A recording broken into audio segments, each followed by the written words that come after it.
Hola, hola otra vez. ¿Qué tal?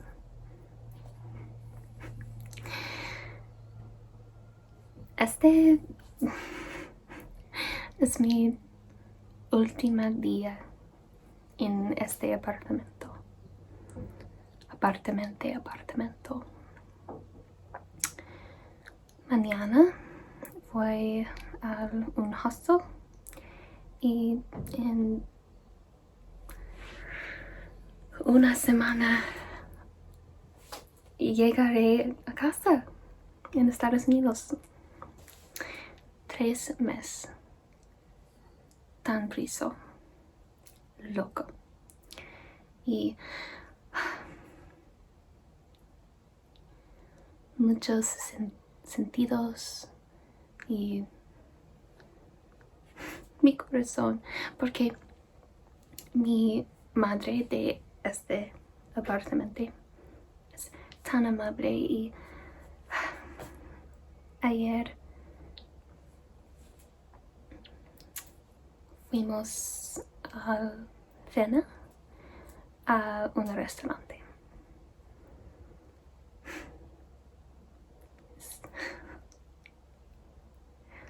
Es loco y voy a llorar. Pero bueno.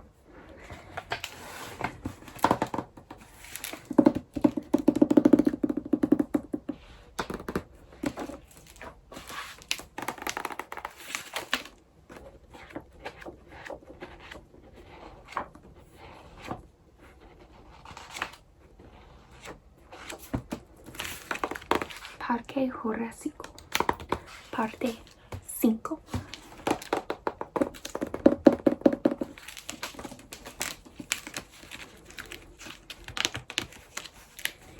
La configuración de los datos.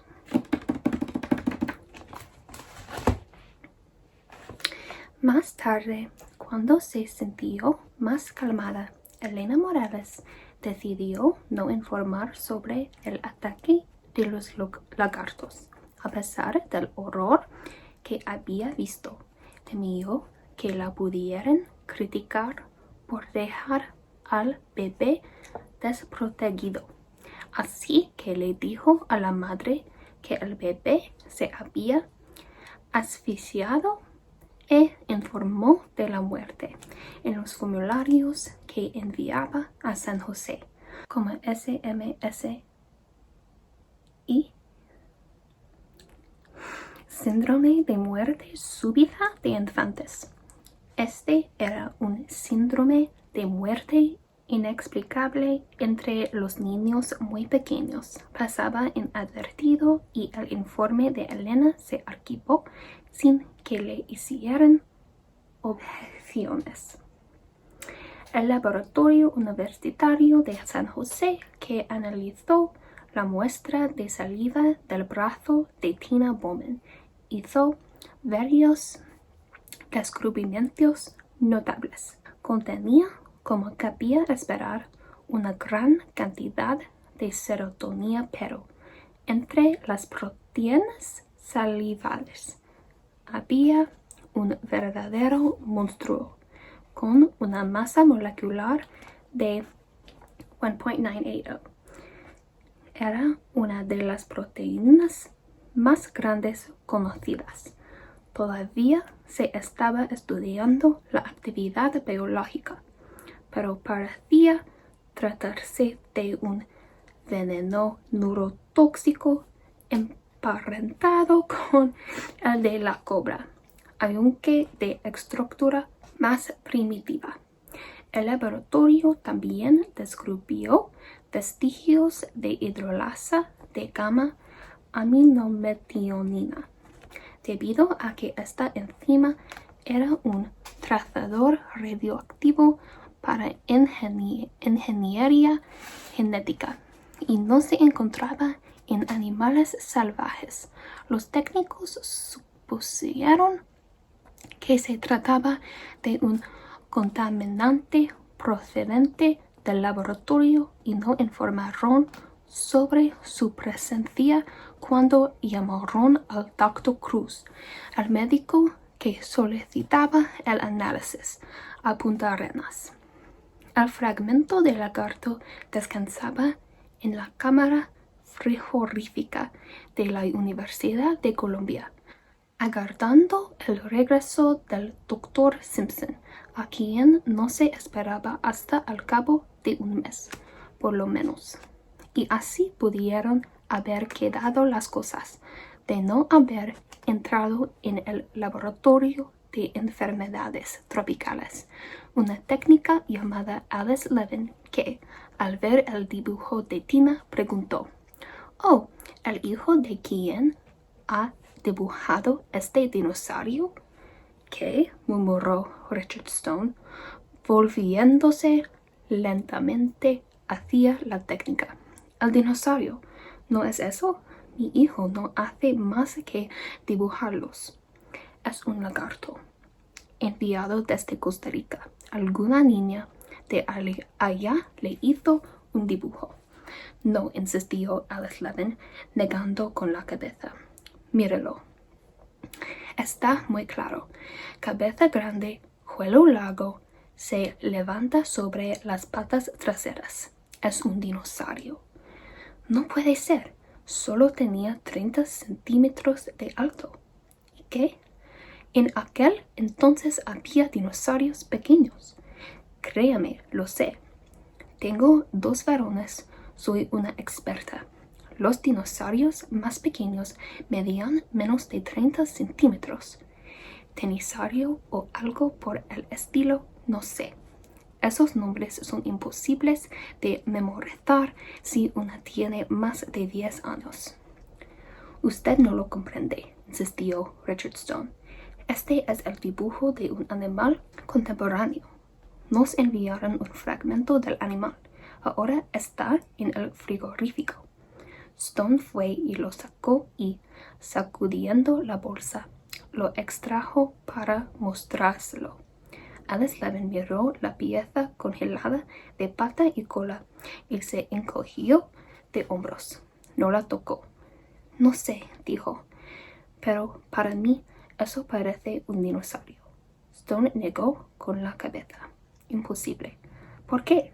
Podría ser un sobrante o una reliquia o como sea que se llame». Stone se limitó a seguir negando con la cabeza. Alice estaba mal informada. No era más que una técnica que trabajaba en el laboratorio de bacteriología al final de la estancia, y tenía una imaginación activa. Stone recordaba la época en la que pensaba que la seguía uno de los ordenanzas de quirúrgica. «¿Sabe?», dijo Alice Levin, «si esto es un dinosaurio, Richard, podría tratarse de un gran hallazgo». «No es un dinosaurio». «¿Alguien lo ha comprobado?» «No». «Bueno, llévalo al Museo de Historia Natural, a un sitio por el estilo. Realmente debería hacerlo». Me avergonzaría. «¿Quiere que lo haga por usted?», preguntó la técnica. «No, no quiero». «¿No va a hacer nada al respecto?» «Nada en absoluto». Volvió a poner la bolsa en la cámara frigorífica y la cerró de un portazo. «No es un dinosaurio, sino un lagarto. Y sea lo que fuere, puede esperar hasta que el Dr. Simpson regrese de Borneo para identificarlo. Y esta es mi última palabra, Alice. Este lagarto no va a ninguna parte».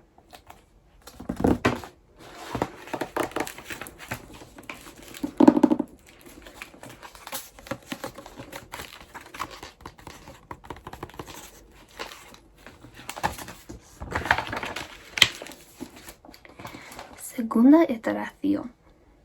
Con los dibujos subsiguientes de la curva fractal pueden aparecer cambios súbitos. Ian Malcolm. La ribera del mar interior. Alan Grant se agachó al máximo, con la nariz a unos centímetros del suelo. La temperatura era de más de 38 grados. Le dolían las rodillas, a pesar de las almohadillas que llevaba, hechas de felpa gruesa. Le ardían los pulmones a causa del áspero polvo alcalino y le caían gotas de sudor de la frente. Pero a Grant le daba lo mismo la incomodidad. Toda su atención se concentraba en el cuadrado de tierra de 15 centímetros que tenía ante él. Al trabajar pacientemente con un modadientes y un pincel de pelo de cameo, de los que usan los pintores, dejó al descubierto el diminuto fragmento en forma de L de una quijada. Medía apenas unos 3 centímetros de largo y no era más grueso que el meñique. Los dientes eran una hilera de puntas pequeñas y tenía la característica torsión en ángulo en el centro. Se desprendían pedacitos de hueso en escamas mientras Grant cavaba. Se detuvo un momento para pintar el hueso con pasta de caucho, antes de seguir exponiéndolo al aire libre. No había la menor duda de que era la quijada de un bebé dinosaurio carnívoro. Su dueño había muerto hacía 79 millones de años, a la edad de 2 meses aproximadamente. Con un poco de suerte también podría hallar el resto del esqueleto. De ser así, sería el primer esqueleto completo de un dinosaurio carnívoro bebé. Alan Grant miró hacia arriba, parpadeando varias veces bajo la luz del sol. Se puso las gafas oscuras y se secó la frente con el brazo. Estaba acuclillado en una ladera erosionada de las tierras yermas en las afueras de Snakewater, Montana, debajo de la gran concavidad azul del cielo. Colinas obtusas, afloramientos de caliza desmenuzada, se extendían kilómetros y más kilómetros en todas direcciones. No había un árbol ni un arbusto, nada, salvo roca árida, sol caliente y viento ululante. Los visitantes encontraban las tierras malas depresivamente sombrías, pero cuando Grant contemplaba ese paisaje, veía algo totalmente diferente. Esa tierra árida era lo que quedaba de otro mundo muy diferente que se había desvanecido 80 millones de años atrás. En su imaginación, Grant se veía en el cálido y pantanoso brazo de río que conformaba la ribera de un gran mar interior. Ese mar interior tenía 1900 kilómetros de ancho y se extendía sin solución de continuidad desde las recientemente elevadas montañas rocosas hasta las agudas y escabrosas cumbres de los Apalaches. Todo el oeste norteamericano estaba bajo las aguas. En ese entonces había nubes delgadas en el alto cielo, oscurecido por el humo de los volcanes cercanos. La atmósfera era más densa, más rica en dióxido de carbono. Las plantas crecían con rapidez a lo largo de la ribera. No había peces en esas aguas, pero sí almejas y caracoles. Los pterosaurios se abalanzaban en picado para recoger algas de la superficie. Unos pocos dinosaurios carnívoros merodeaban por las pantanosas orillas del lago, desplazándose entre las palmeras y y frente a la costa había una pequeña isla de unos 8.000 metros cuadrados, circundada por densa vegetación. Esa isla fue un santuario en el que manadas de dinosaurios herbívoros con hocicos como pico de pato ponían sus huevos en nidos comunales y criaban a su chillona descendencia. En el transcurso de los millones de años siguientes, el lago alcalino de color verde pálido se hizo menos profundo y, por último, se desvaneció. La tierra desnuda se combó y se resquebrajó, sometida al calor, y la isla, junto con sus huevos de dinosaurio, se convirtió en la ladera erosionada del norte de Montana, en la que Alan Grant estaba ahora practicando más excavaciones. Alan se puso en pie. Era un hombre fornido de 40 años con barba.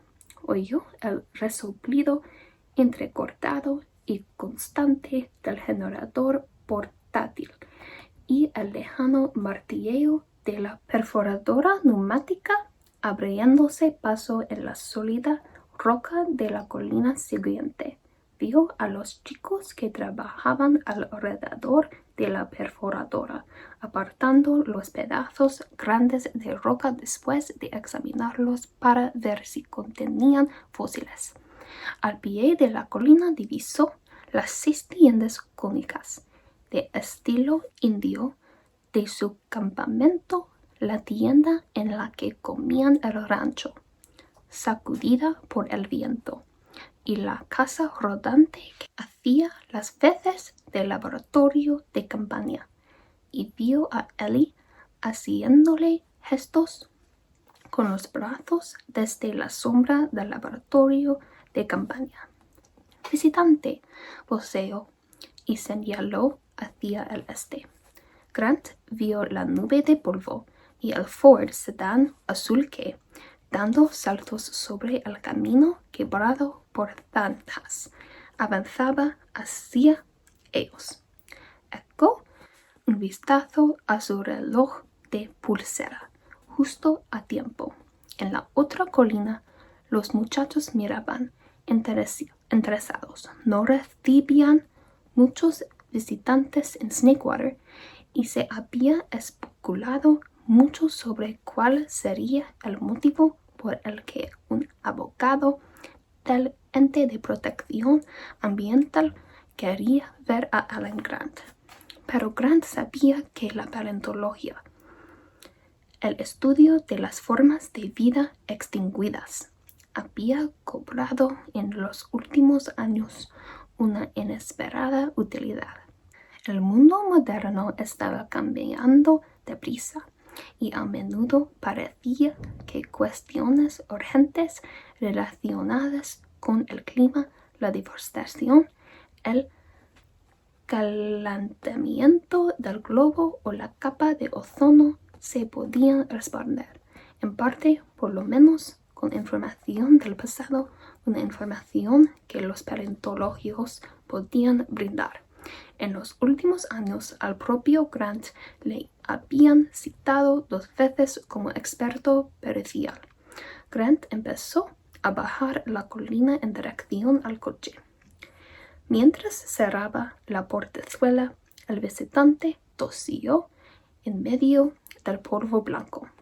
Bob Morris, E.P.A., dijo, tendiendo la mano. Estoy en la oficina de San Francisco. Grant se presentó y observó. Parece acalorado. ¿Quiere una cerveza? Jesús, sí. Morris tenía unos 30 años. Llevaba cortada y unos pantalones que correspondían a un traje de calle. Sostenía una cartera y sus zapatos de punta cuadrada y reforzada hacían crujir las rocas mientras caminaban hacia la casa rodante. Cuando pasé la colina por primera vez, creí que era una reserva india, comentó señalando las tiendas cónicas. No, dijo Grant, solo es la mejor manera de vivir aquí.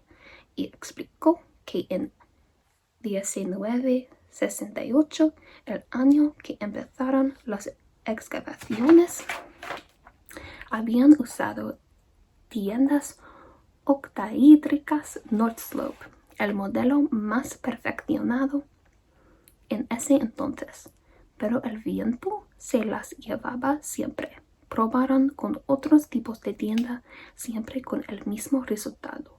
Al final empezaron a levantar tiendas indias cónicas, que eran más amplias en el interior, más confortables y más estables ante la acción del viento. Estas son tiendas de los pies negros, levantadas alrededor de 4 palos. Las de los Sioux se levantaban alrededor de 3. Pero este solía ser territorio de los pies negros, por lo que pensamos. Ajá, asentió Morris, muy apropiado. Con los ojos entrecerrados observó el desolado paisaje y meneó la cabeza. ¿Cuánto tiempo llevan aquí? Alrededor de 60 cajones, contestó Grant. Cuando Morris denotó sorpresa, le explicó. Medimos el tiempo con cerveza. Comenzamos en junio con 100 cajones y hasta ahora hemos liquidado alrededor de 60. 63, para ser exactos, precisó Ellie Sattler cuando llegaron a la casa rodante. A Grant le divertió ver cómo Morris quedaba boquiabierto ante Ellie, que llevaba vaqueros recortados y una camisa de trabajo anudada a mitad del torso.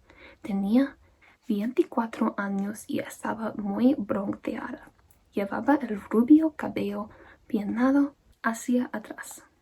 Ellie nos mantiene en movimiento, dijo Grant, presentándola.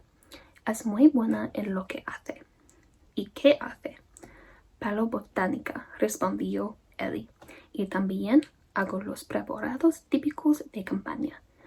Abrió la puerta y entraron.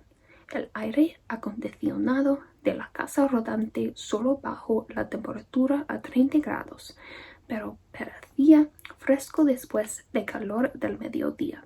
La casa contenía una serie de mesas largas de madera, sobre las que había pulcramente dispuestos diminutos especímenes óseos, etiquetados y rotulados.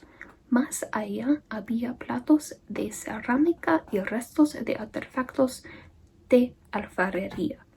Olía con intensidad a vinagre. Morris echó un vistazo a los huesos. Creía que los dinosaurios eran grandes, observó. Lo eran, contestó Ellie. Pero todo lo que ve aquí proviene de bebés. Snakewater es importante, principalmente por la cantidad de lugares de anidamiento de dinosaurios. Hasta el momento en que iniciamos este trabajo, apenas si se conocían dinosaurios bebés. Solamente se había encontrado un nido en el desierto de Gobi. Nosotros descubrimos una docena de nidos diferentes de hadrosaurios en los que estaba todo, huevos y huesos de bebés incluidos. Mientras Grant iba a la nevera, Ellie le mostró a Morris los baños de ácido acético que se usaba para disolver la caliza de los delicados huesos. Parecen huesos de pollo, comentó Morris, atisbando dentro de los platos de cerámico. Sí, dijo Ellie. Son muy parecidos a los de pájaro. ¿Y qué pasa con esos? Preguntó Morris, señalando a través de la ventana de la casa rodante montones de huesos grandes que estaban fuera envueltos en plástico grueso. Material rechazado, explicó Ellie. Huesos demasiado fragmentados cuando los desenterramos. Antes los descartábamos, pero ahora los enviamos para los ensayos genéticos. ¿Ensayos genéticos?, repitió Morris. Ahí va, interrumpió Grant, arrojando una cerveza a las manos de Morris. Le pasó otra a Ellie, que echó el largo cuero hacia atrás y se la bebió de un trago, sin detenerse para respirar. Morris se quedó mirándola fijamente. «Somos bastante informales aquí», dijo Grant. «¿Quiere pasar a mi oficina?» «Por supuesto», contestó Morris. Grant le condujo al fondo de la casa rodante, donde había una cama despantorrada, una silla rota y una mesa auxiliar desvencijada. El paleontólogo se dejó caer sobre la cama, que crujió y exhaló una nube de polvo calizo. Se reclinó, puso los pies sobre la mesa auxiliar, que hizo un ruido al golpearla con las botas y, con un gesto, invitó a Morris a sentarse en la silla. «Póngase cómodo».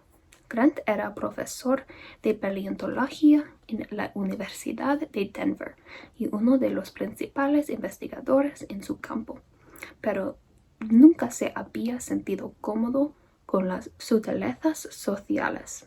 Se veía a sí mismo como a un hombre destinado a trabajar el aire libre y sabía que en paleontología todo el trabajo importante se hace al aire libre con las manos.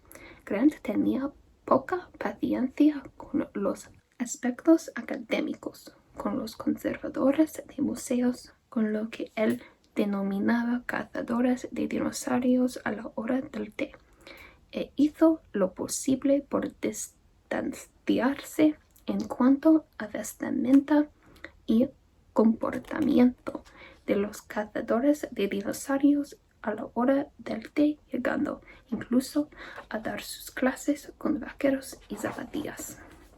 Grant observó cómo Morris desempolvaba escrupulosamente el asiento antes de sentarse.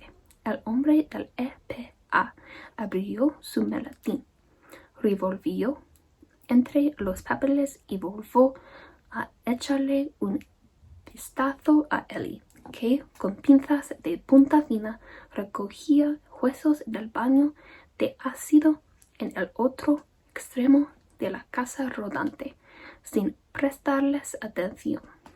«Probablemente se pregunta por qué estoy aquí». Grant asintió con la cabeza. «Hay un trecho muy largo hasta aquí, señor Morris». «Bueno», comenzó Morris, para ir directamente al grano.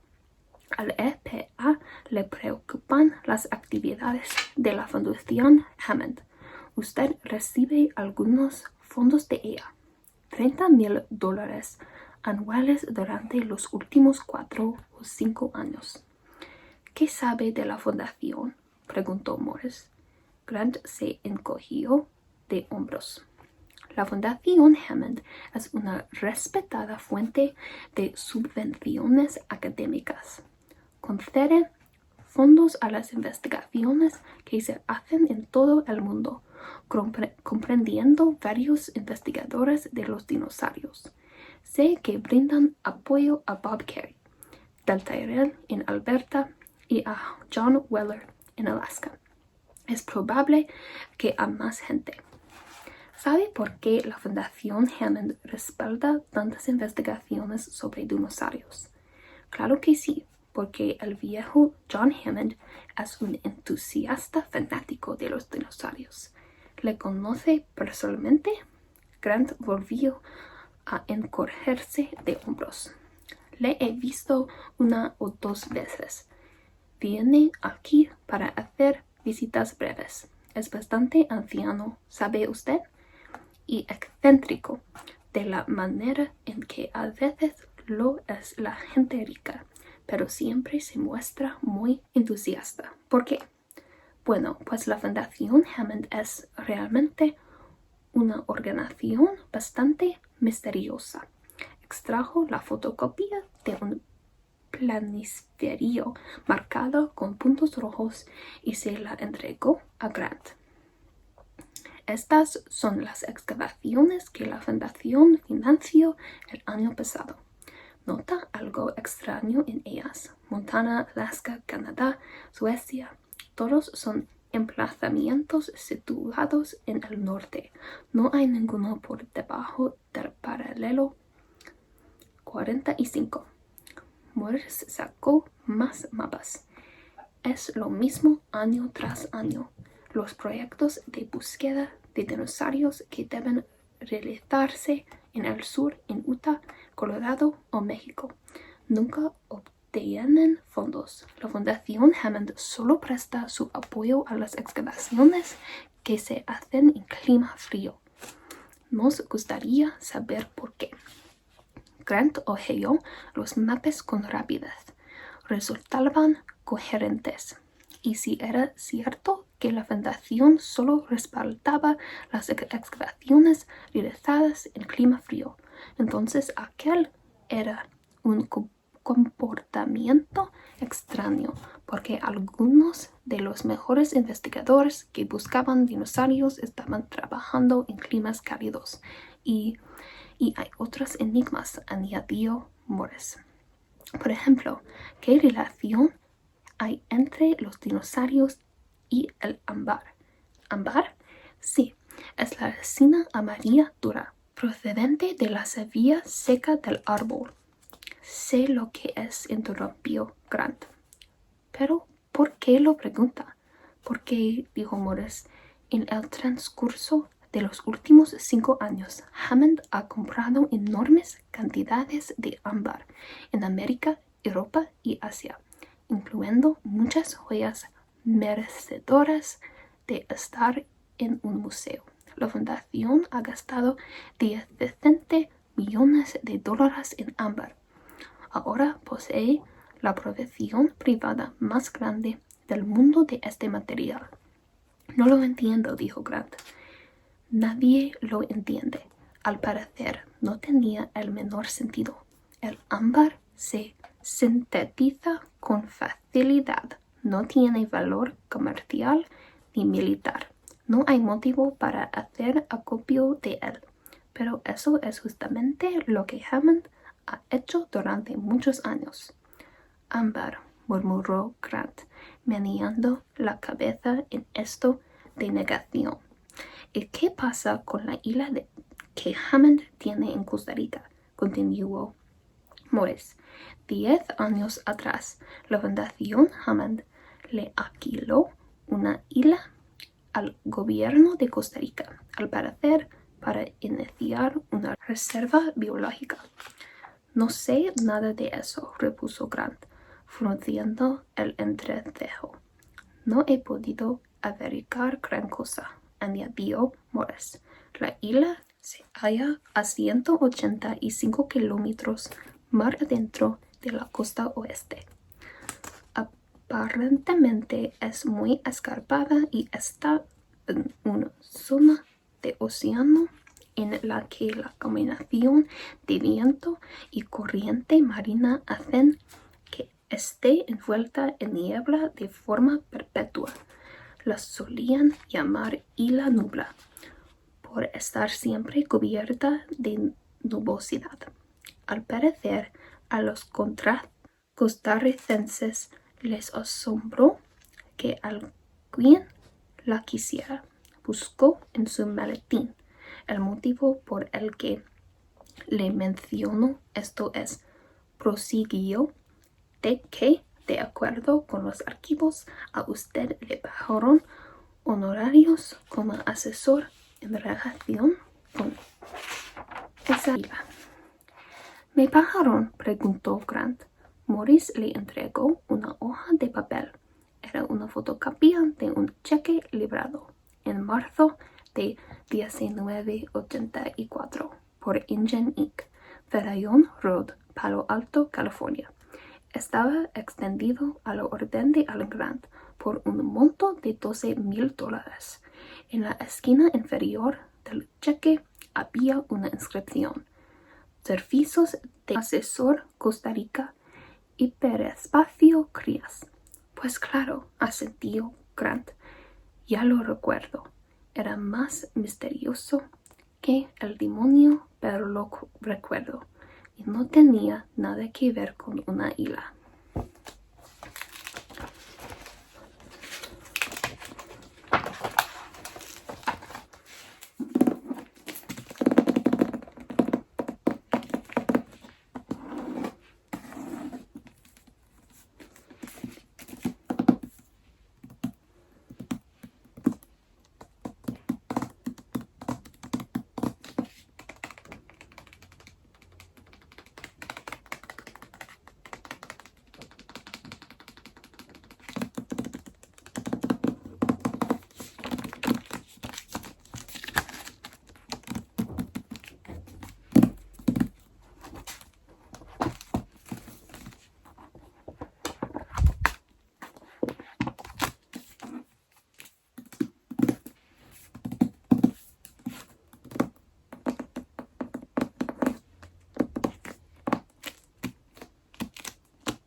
Bueno,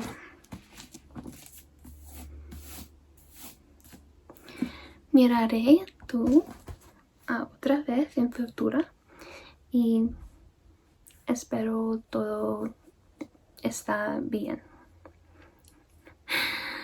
Ok, adiós mis amigos.